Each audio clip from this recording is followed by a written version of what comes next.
Hello, Sage here, and this is Pokémon Platinum The Dawn Run Part 4. Now in my description of these events in post-commentary, I begin with us entering Eterna Forest and running into a trainer named Cheryl. Cheryl's a bit scared of going through the forest on her own, so she asks us for help, and we agree to accompany her. Now the first thing of note that happens in Eterna Forest is that we run into our next party member. So, on our way in the grass, we pick up an antidote.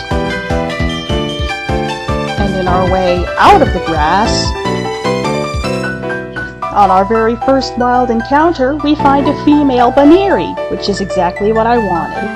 And as luck would have it, I capture her in the very first Pokeball while she's at full health.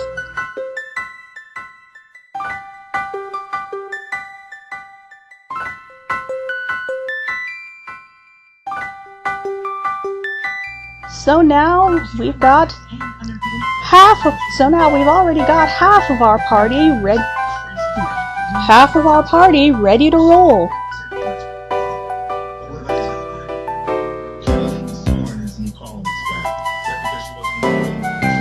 Here I take a moment to look at Baneri's nature and stats. She doesn't have the Klutz ability, which is very good.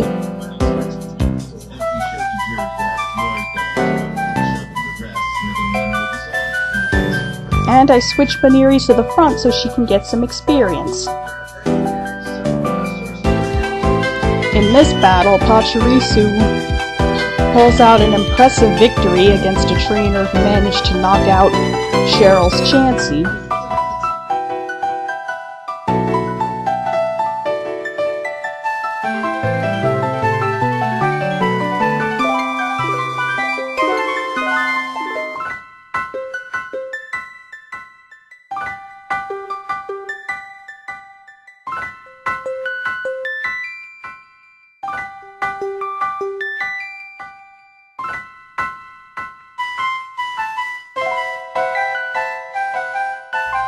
Pachirisu versus Pachirisu.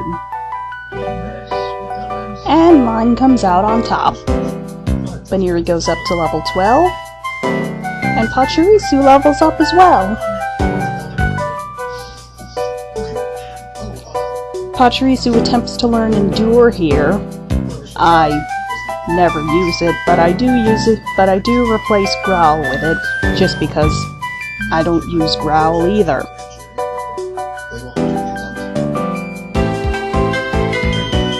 Now, in our journey to get all of the available battles in this forest under our belt, we run into a couple of psychics with Abras, who both of them have fighting type hidden power, and they knock out Baneri in one hit. It's probably the huge level difference, but still.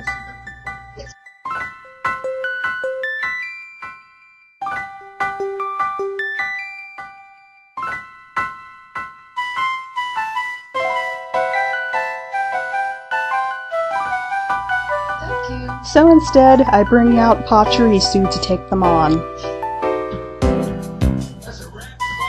Pachirisu's been doing quite well lately, wouldn't you say?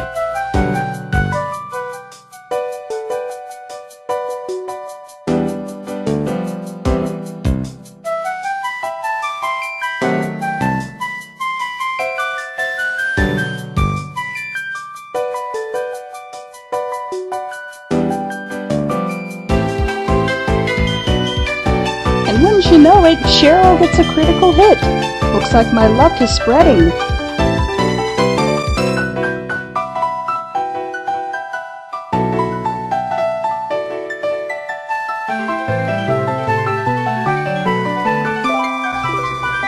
And from here, I take advantage of the fact that Cheryl heals your Pokémon after every battle in order to get some experience for Baneri, and I keep this up until Baneri reaches level 17, as she does here.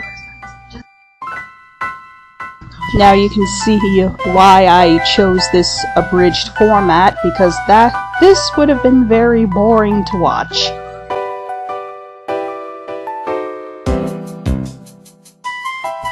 Pachirisu grows to level 18.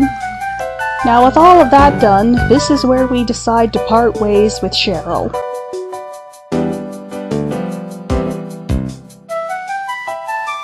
She gives us a Soothe Bell as a token of gratitude.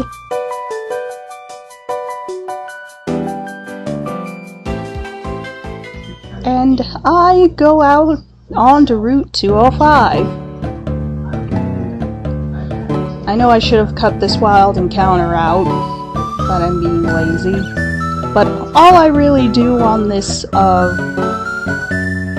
route is pick some berries. There's some fishermen you can battle for experience, but I decide to take them on off screen.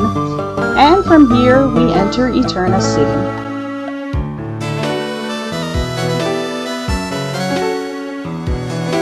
Now, we go into the Pokémon Center and do a few things, other than heal our Pokémon. We decide to teach the hidden machine for Rock Smash to Baniri.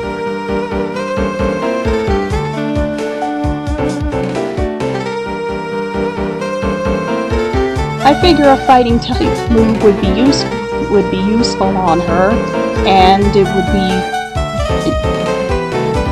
I do this since I'm about to put Geodude into storage. Here I quickly look over all of my Pokemon's stats and moves. Everything is satisfactory to me, but you may offer your own opinions in the comments.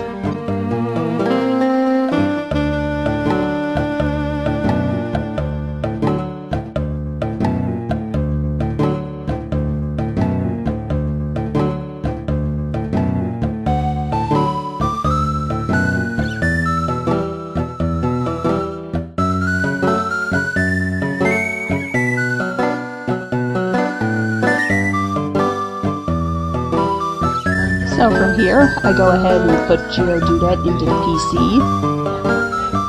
talk to people, and one of them gives me a new Pokechap.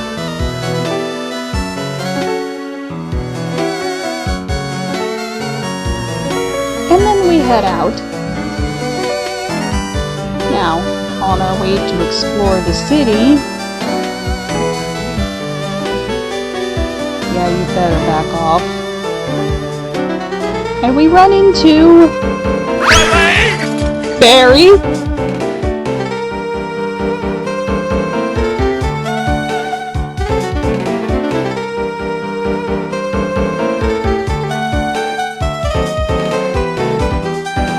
And here we go to see the Pokémon statue in the center of the city.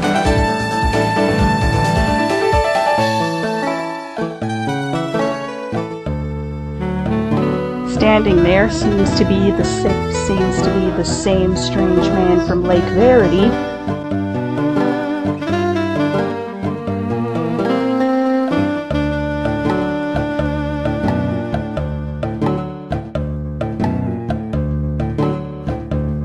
And here, Barry offers us some truly wise advice.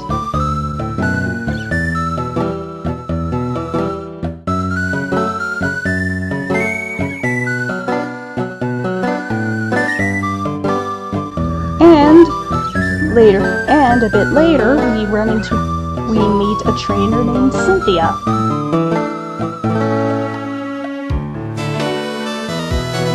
And she gives us the hidden machine for Cut.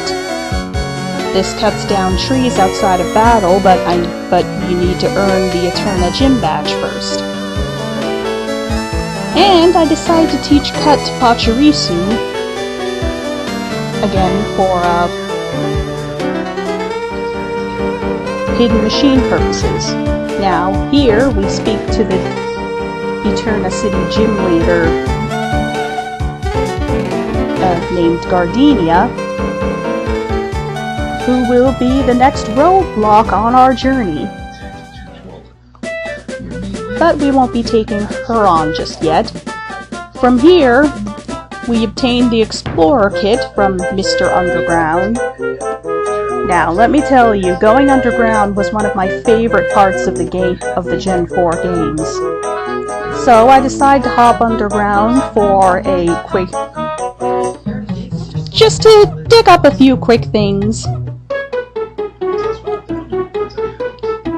And, pretty much show it off. I explore a little bit. And everything's going nice and smooth. Until... yep, I set off a flyer trap, which you need the microphone to get rid of, and I don't have the microphone properly set up in the emulator. So, I have a bit of trouble for a while. I tried blowing into my earbud microphone. I fiddle around with the settings a lot. And at this point I'm panicking, saying that I should have saved the game before I went underground just for this eventuality. And, yeah, from here I'm desperately trying to find a way out of this situation.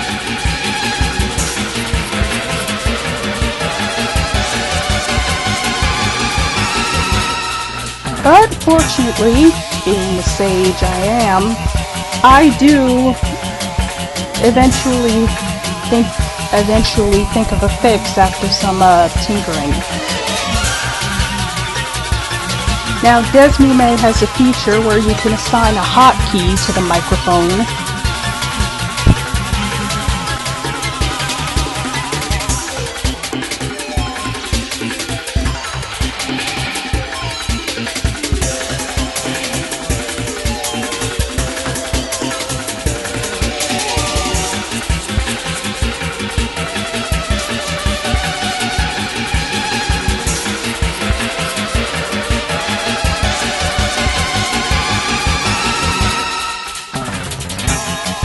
I assign the hotkey, press it a few times,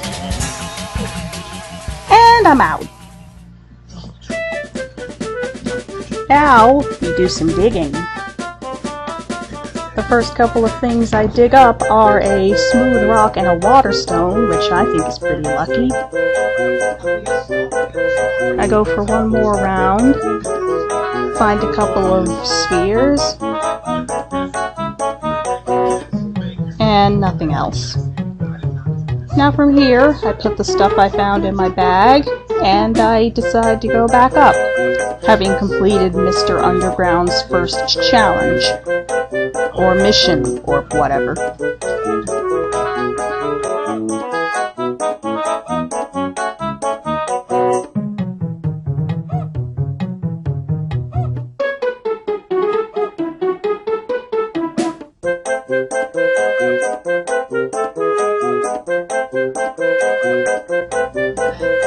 Now, this is where I decide to end the part.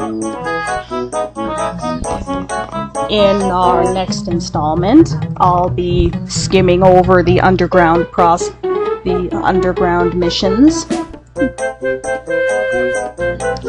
I'll be doing all of my training for the gym battle off screen, but of course we will be covering the gym battle itself. And we pretty much just move on from there. So, until next time, I'll see you later. With love, Sage.